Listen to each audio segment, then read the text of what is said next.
তোমাদেরকেও এই ডিজাইন ভালো লাগে তো চলে আসো, ঝটপট করে আমরা চলে যাই সেলাইয়ের মাঝখানে। এইখানে আমি দুটো রেখেছি বরপির মতন। এই বরপির মতন ডিজাইন খুবই ভালো লাগে, কাকে না ভালো লাগে। তো এইভাবে আমি আগে বরপির মতন কেটে নিয়ে এক চাপ করে আমি সেলাই করে নিচ্ছি।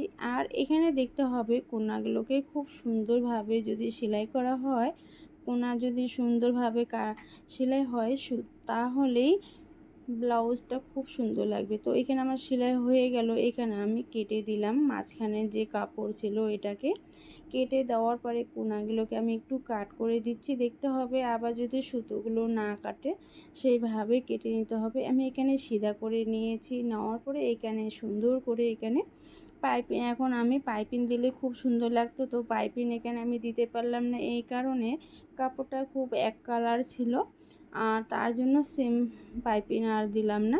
এখানে যে পাড় ছিল পাড়ের গোল্ডেন ছিল, তো এইখানেও আমি গোল্ডেন একটা লেস দিয়েছি। দেওয়ার পরে এইভাবে কোনাগুলোকে সুন্দর করে নিয়েছি। নেওয়ার পরে আমার এখানে কমপ্লিট হয়ে গেল সেলাই। এখন মাঝখানে একটু কাপড় বসিয়ে দিয়ে দুই সাইডে আমি সুন্দর করে সেলাই করে নিয়েছি। নেওয়ার পরে এখানে আমার যে ফিতা ছিল ফিতাটাকে এভাবে কেটে আমি এভাবে সেলাই করে দিলাম। সেলাই করার পরে লক করে নিয়ে আবারও তার সঙ্গে সেলাই করলাম। এখানে আমি একটা এক্সট্রা আমি কাপড় কেটেছি, যেটা আমি ওখানে ফিতা দিয়েছিলাম।